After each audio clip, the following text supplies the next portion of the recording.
Bem-vindo ao podcast Café com o CRM, uma iniciativa do CRM Maranhão.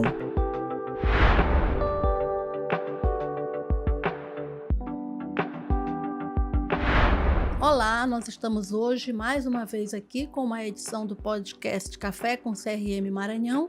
Eu sou Marinéia Vale, eu sou pediatra, neonatologista e estou atualmente como conselheira do Conselho Regional de Medicina do Maranhão. E hoje nós temos um assunto muito importante, muito grave para tratar, que é o Novembro Roxo, o mês de sensibilização da prematuridade. Para conversar conosco, hoje nós temos aqui a enfermeira Ana Cláudia Garcia Marques. A Ana Cláudia, ela é enfermeira especialista em neonatologia, ela é enfermeira da unidade neonatal do Hospital Universitário da UFMA, é assessora do Método Canguru e também é pós-graduanda do Programa de Pós-Graduação em Saúde Coletiva da Universidade Federal do Maranhão. Boa tarde, Ana Cláudia, seja muito bem-vinda.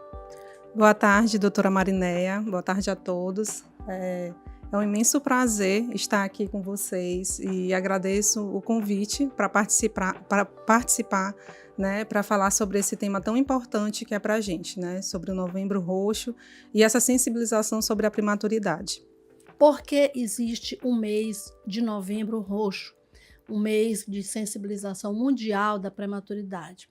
Existe porque a prematuridade ela se configura como um problema de saúde pública mundial, é a principal causa de morte em crianças menores de 5 anos de idade, e os números são muito preocupantes na medida em que corresponde a mais ou menos de 10 a 15% o percentual dos nascimentos prematuros. É muito preocupante. No Brasil, esse número é mais ou menos em torno de 11%, mas existe uma campanha mundial sobre essa problemática da prematuridade. Cada ano é lançado um slogan e esse ano o slogan diz 13 milhões de prematuros. Eles devem ter um cuidado qualificado, tanto a mãe quanto o bebê que nasce prematuro.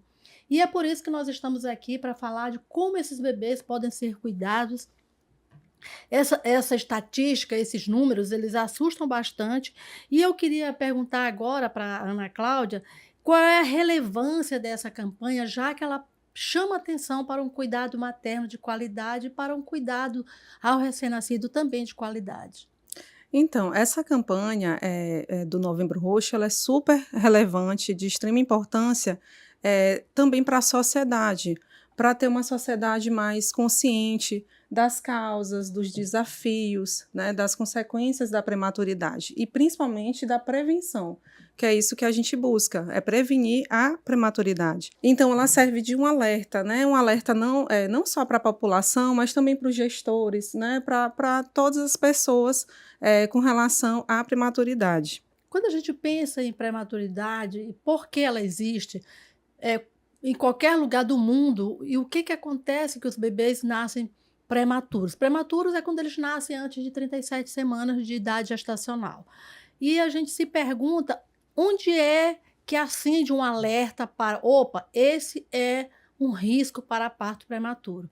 E isso tem a ver com o pré-natal. E aí eu gostaria de perguntar qual é o reforço que a gente deve fazer para essas famílias, para a população em geral, sobre essa importância do pré-natal. Perfeito. Então, como a doutora Marinéia falou, nós temos vários fatores de riscos, né, para o parto prematuro, para o acontecimento do parto prematuro. Dentre eles, nós temos os biológicos, socioeconômicos, ambientais.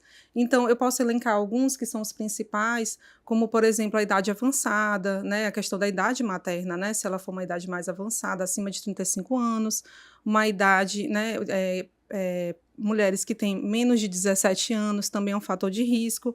Então, a questão da história de parto prematuro, então aquela mãe que já teve um parto, né, prematuro anteriormente. Tem também a questão da gemelaridade, né, então a gestação múltipla também é um fator de risco, além das condições de saúde maternas, né? Então, nós temos como condições, as condições crônicas, né? Hipertensão, aquela mãe que tem hipertensão, diabetes ou alguma alteração, algum problema na tireoide, alteração na tireoide. Nós temos também a questão de infecções, né? Uma das principais, a gente sabe que é a infecção do trato urinário, mas também tem os casos de sífilis, né? Outras condições que ocasionam, né, podem ocasionar o parto prematuro. A gente tem outras condições muito importantes, assim, que acabam afetando, que é a baixa renda, a baixa escolaridade dessas mães, né, o acesso inadequado ao pré-natal, como a doutora Marinéia falou, que é de suma importância, né, que essas mães elas tenham o acesso adequado, né, do pré-natal, e também o consumo de substâncias, né, por parte dessas mães, como drogas, álcool, cigarro, isso tudo pode levar a um parto prematuro.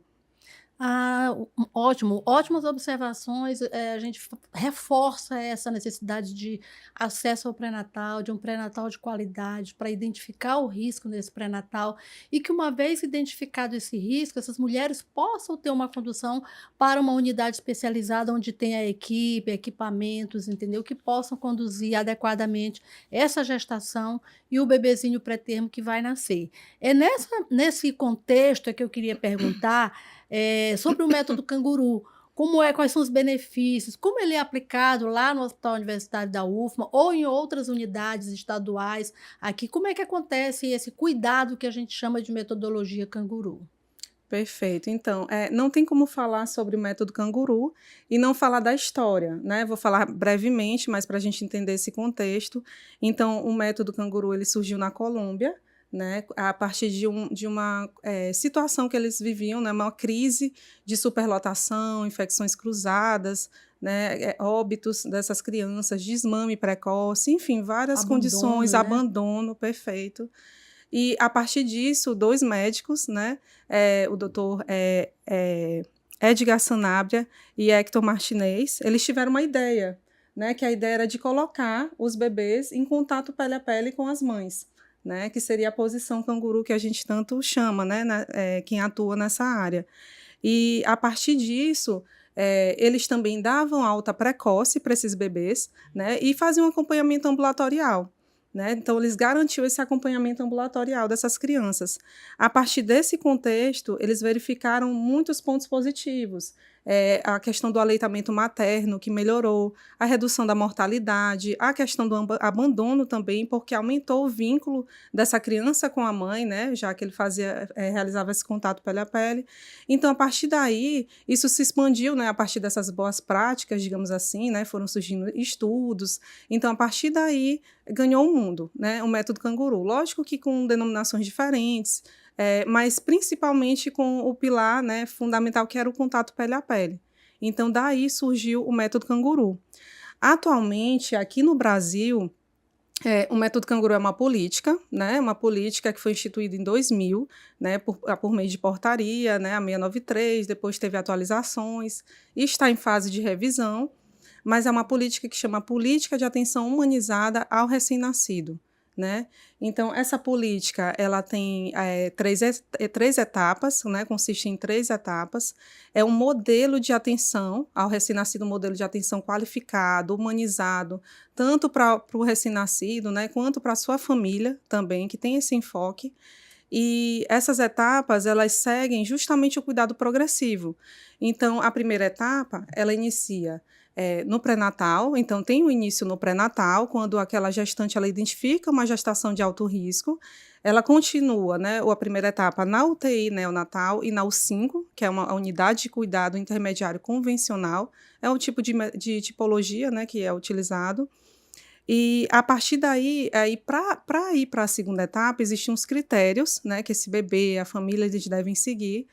Então, o bebê, para ir para a segunda etapa, ele tem que ter um peso, pelo menos, né, no mínimo, 1,250 kg. Tem que ter outros critérios, né? A disponibilidade da mãe de permanecer com esse bebê na unidade.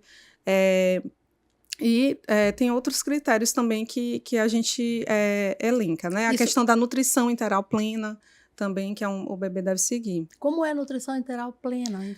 Por exemplo, aquele bebê que ele por exemplo, a gente tem a nutrição parenteral, né? Então, aquele bebê que faz a nutrição parenteral, ele pode ter até 1,3 kg, mas utiliza a nutrição parenteral, ele não pode ir para a segunda etapa do método canguru. Certo. Precisa ter essa nutrição enteral plena, certo? E de preferência com o leite da mãe. O leite materno, a gente sempre prioriza isso.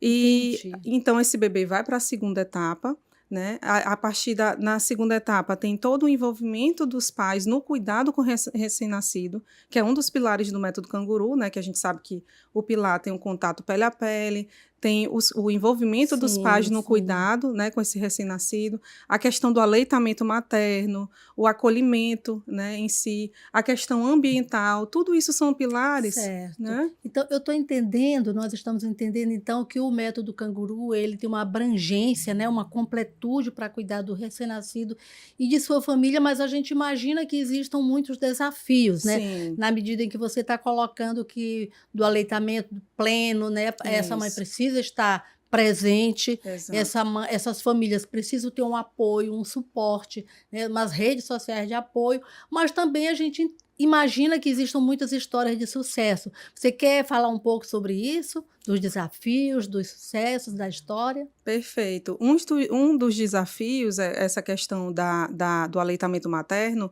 é muito grande justamente por conta às vezes, da ausência da mãe. A mãe acaba de ter o bebê prematuro, né, esse bebê pré-termo, e ela acaba que o psicológico dela fica abalado, ela sente dores, tem outros filhos, tem situações, né, que acontecem por trás disso. Mas é muito importante que a gente, como a doutora Marinéia falou, que a gente oriente essas mães, que a gente acolha, que a gente trace, né, consiga identificar a rede de apoio dessa mãe, né, para ficar com os filhos, com os outros filhos que ela possa ter, ou mesmo para acompanhá-la nesse processo. Então, a gente precisa ter um cuidado muito individualizado, né? Então, é um cuidado individualizado, né? Cada caso tem suas particularidades. E sucesso, a gente, graças a Deus, a gente segue com um apoio muito grande também da Universidade Federal do Maranhão. A gente tem projetos de extensão que atuam lá no Hospital Universitário, né, junto com a equipe, né, então, para fortalecer cada vez mais o aleitamento materno.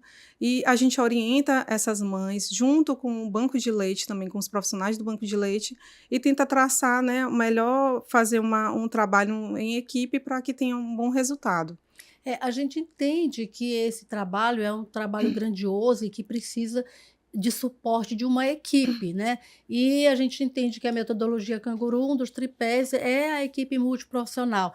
Eu queria que você reforçasse a atuação dessas equipes em relação ao método Canguru, como é feito no dia a dia e depois que se estende também para o segmento, né, do ambulatório de follow-up. Eu queria que falasse um pouquinho da atuação das equipes multiprofissionais. Perfeito. Então, com relação às equipes, o trabalho em equipe é primordial, ainda mais em situações tão complexas como essa, né, que requer os cuidados com o bebê, com a família.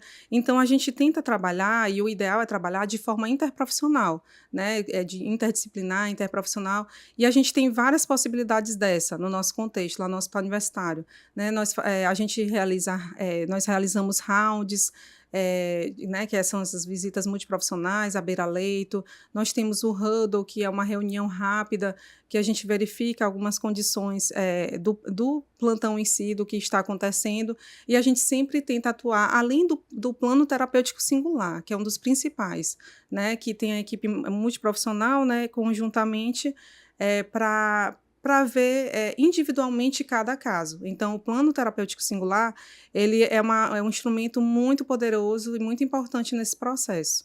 Certo. Eu gostaria que você enfocasse agora sobre o papel dos centros de referências nacionais e estaduais e quais são os estados que são apoiados pelo Maranhão nesse contexto. Perfeito. Então, o método Canguru, ele é amplamente realizado no Brasil, e nós temos 5 centros de referência, né, 5 centros nacionais de referência aqui no Brasil. Nós temos o Maranhão, Pernambuco, Rio de Janeiro, São Paulo e Santa Catarina. Então, esses são os centros nacionais de referência.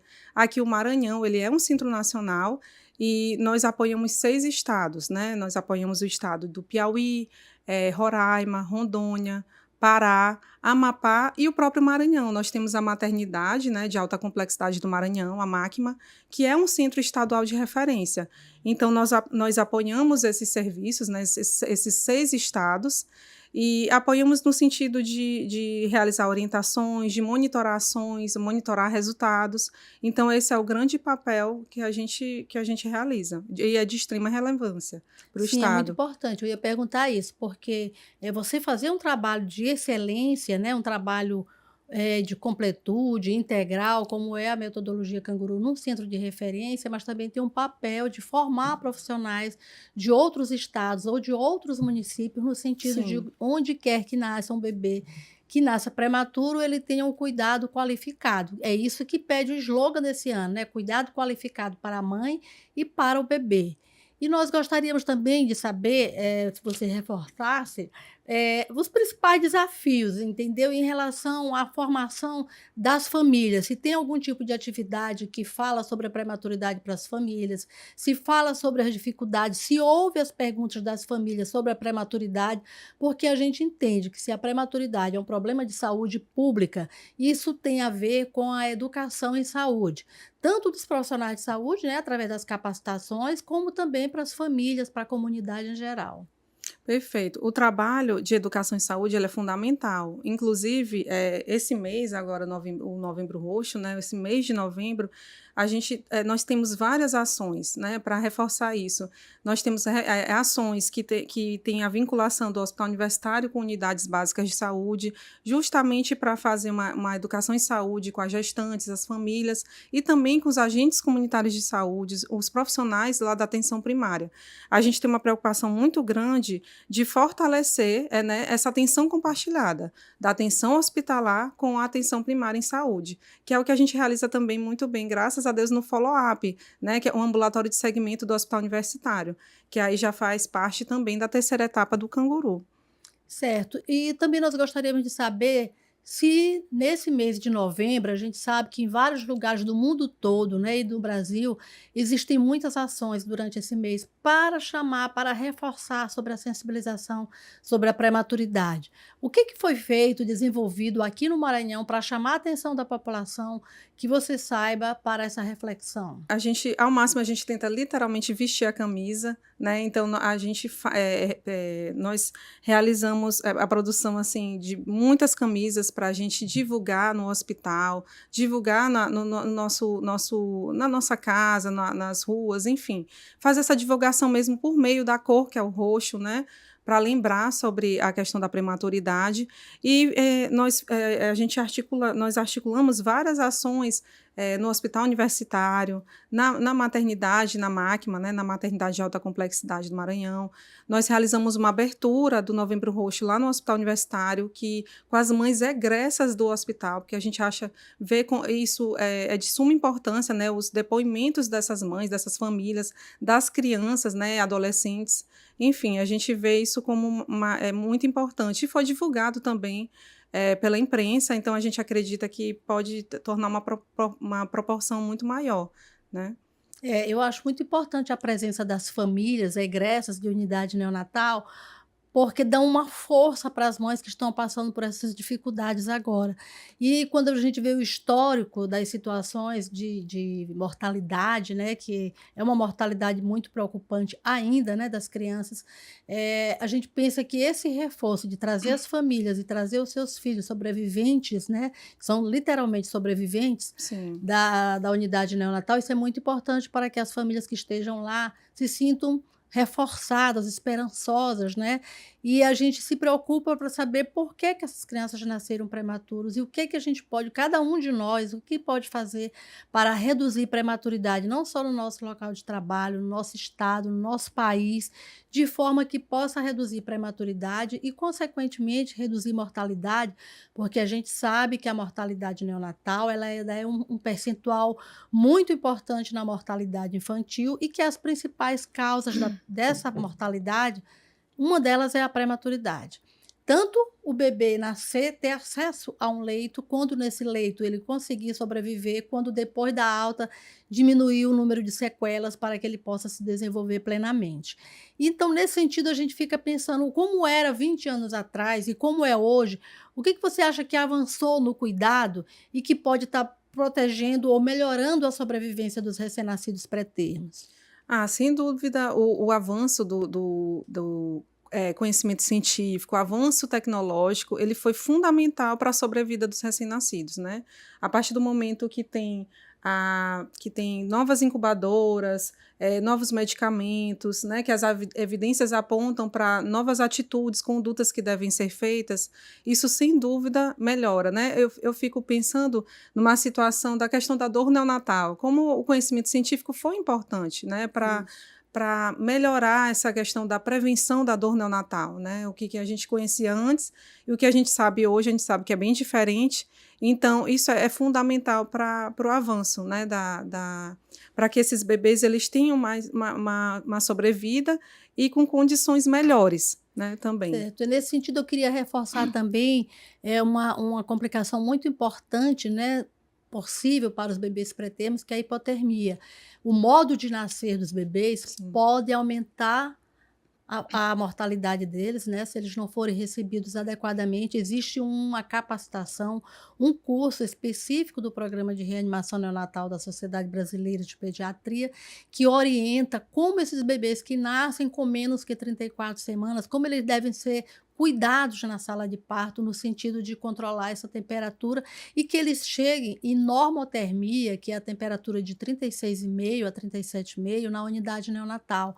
A literatura é muito clara em relação a dizer que se eles chegam na UTI neonatal com uma temperatura menor que 36, aumenta em 64% as chances de morte.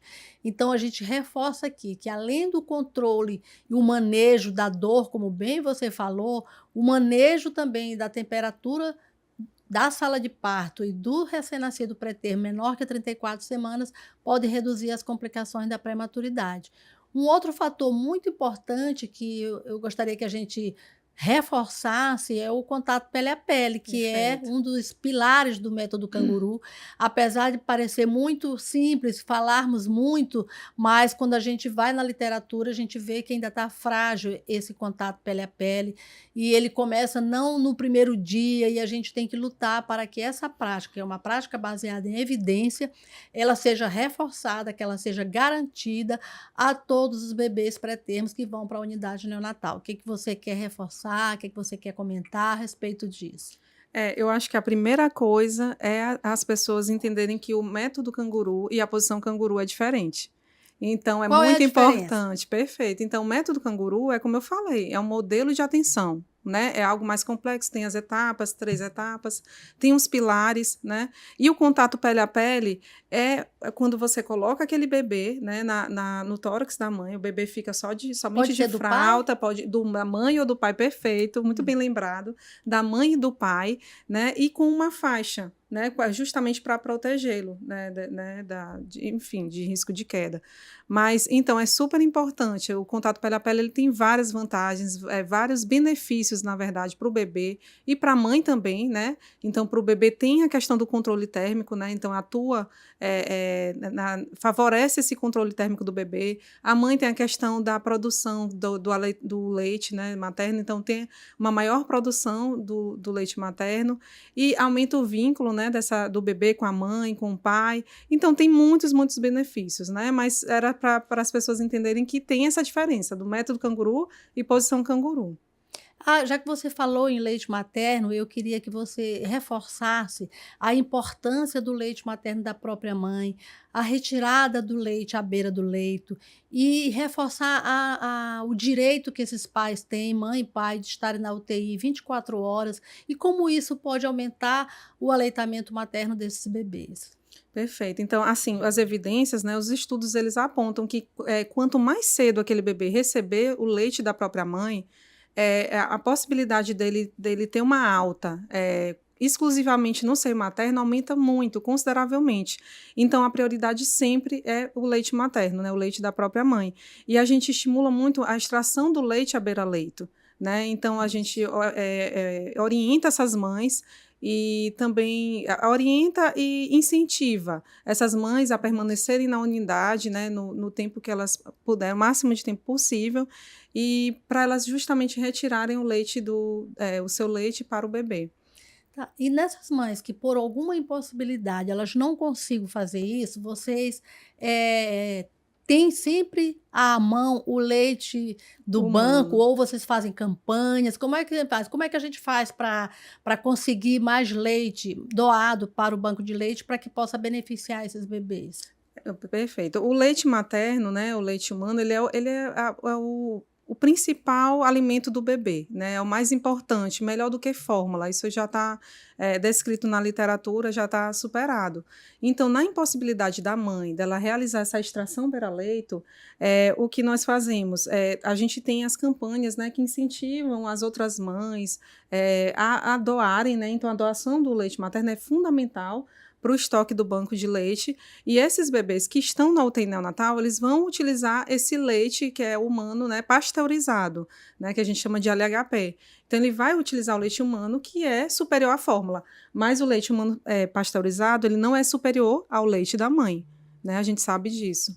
Então, sempre a prioridade é o leite materno, certo. Então, eu estou entendendo que a gente precisa reforçar a presença da mãe na unidade neonatal para que ela possa, além do contato pele a pele, garantir uma extração de leite para o seu bebê e que na impossibilidade disso acontecer, a gente precisa lutar para que tenha uma quantidade suficiente no banco de leite para estes bebês, na medida em que isso pode evitar o uso de fórmula, que a gente sabe que não é o ideal, de acordo com a literatura, certo? Exato. Então tudo bem. E agora nós gostaríamos de falar um pouco sobre as dificuldades que essas mães têm de permanecer na UTI, como é o trabalho do Centro de Referência Nacional em relação a trabalhar as dificuldades em relação à presença da mãe na UTI. Nós reforçamos sempre a questão do trabalho interprofissional com toda a equipe, psicólogo, assistente social, como eu havia falado, para a gente ver a questão da rede de apoio dessa mãe. É um dos passos principais. Então, por isso a importância de ter o psicólogo, assistente social, enfermeiro, médico, enfim, todos os profissionais trabalhando em equipe, né, de forma interprofissional, como eu havia falado. E a gente tenta garantir com um acesso mais facilitado dela. A mãe e o pai, eles não são visitas, eles têm acesso 24 horas à unidade neonatal, né, 24 horas. Na U5 na U5, né, especificamente, a mãe permanece 24 horas com o seu bebê, né, e tem também a presença do pai continuamente, né, 24 horas, como eu havia falado. Então, os pais não são visitas, isso é um passo já muito importante, já é um primeiro passo para a gente tentar garantir a presença desses pais na unidade. Nós temos atividades, né, de esclarecendo dúvidas, atividades manuais com essas mães, atividades de orientação de educação em saúde. Então, a gente tenta sempre proporcionar um ambiente como esse para que elas se mantenham presentes. A gente sabe que elas permanecem durante um longo tempo, né? Inclusive, um dos ganhos, né, que nós tivemos ao longo dos anos foi que a licença maternidade de mãe prematura, elas acontece no momento em que ele tem alta. Sim. Porque antes os bebês ficavam até 90 dias, mais do que isso, e quando elas tinham alta, elas já estavam retornando ao trabalho. Então, a gente reforça que esse foi um grande ganho. Existem outros desafios, né, a serem conquistados para beneficiar essas mulheres, essas famílias, né, incluindo o pai, e também as redes sociais de apoio e ao segmento dos bebês, porque quando o bebê vai para casa, ele também precisa de cuidados, ele precisa de atenção, por isso a gente reforça a necessidade de identificação das redes de apoio para que esse cuidado seja compartilhado com a atenção primária e a gente possa diminuir o número de morbidade e até mortalidade desses bebês egressos de unidade neonatal. Mas existe eu queria perguntar para você, nós vimos nas redes sociais, a equipe fez um piquenique com as mães. Eu queria saber se essas atividades elas acontecem de rotina ou elas aconteceram devido ao Novembro Roxo, ou se vocês estimulam esse tipo de prática para minimizar as situações, o sofrimento daquelas mães que ficam durante tanto tempo na unidade. A gente, de fato, tem ações mais intensas durante o Novembro Roxo, mas tem várias outras atividades que acontecem durante todo o ano, né? A proposta é que a gente estenda, né, para os outros meses, para proporcionar para outras mães essa vivência, mas temos desafios, né, que a gente sabe, com desafios com relação a recursos financeiros, o próprio deslocamento dessas mães, né? Então, não é algo tão simples, mas que é viável, e a gente tenta sempre garantir essas experiências positivas para as mães. Certo. E em relação à capacitação dos profissionais, qual é a frequência, como é que ocorre? Você poderia nos dizer a respeito da capacitação de profissionais, tanto do Maranhão como de outros estados? Sim, então, uma das estratégias do método Canguru é realizar a formação, né, a capacitação de tutores para o método Canguru.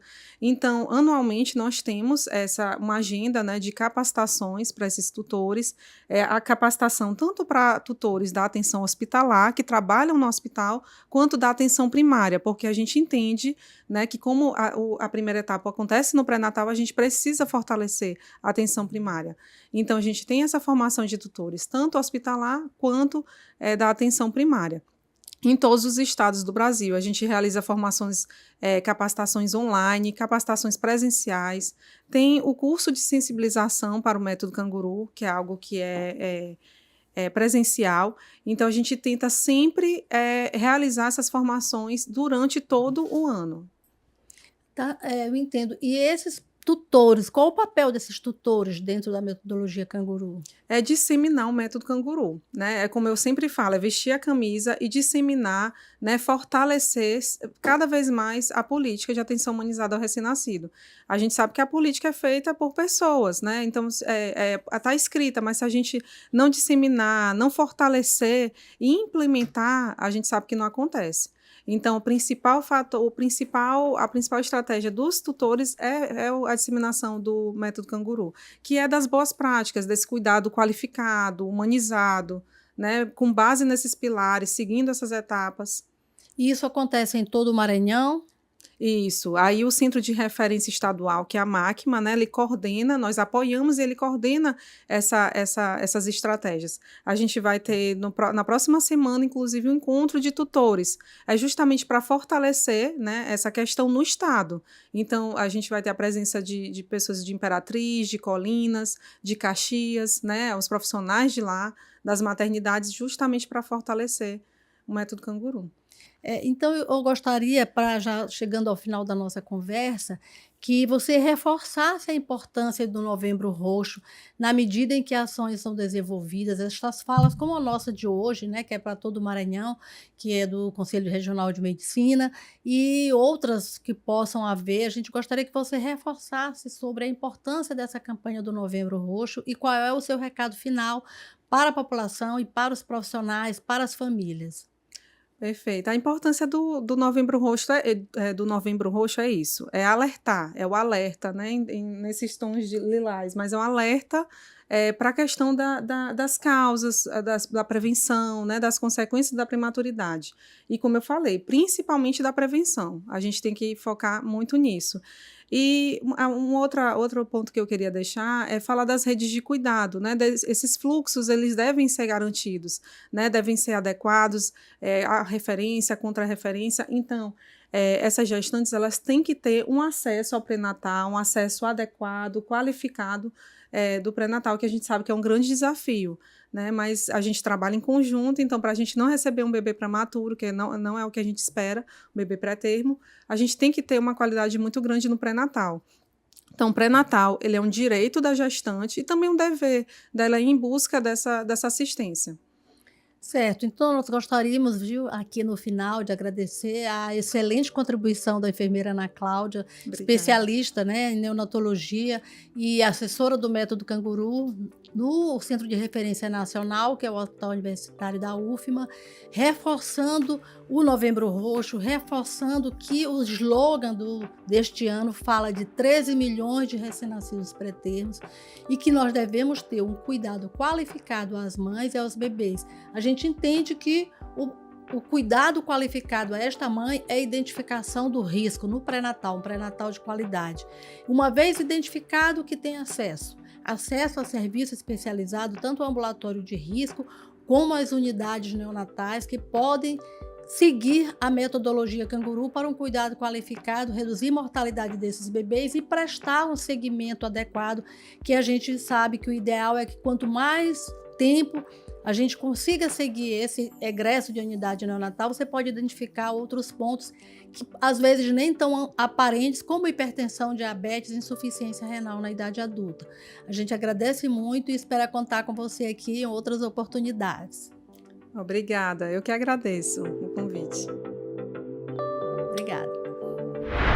Café com o CRM Maranhão. Seja bem-vindo ao podcast dos médicos e médicas maranhenses.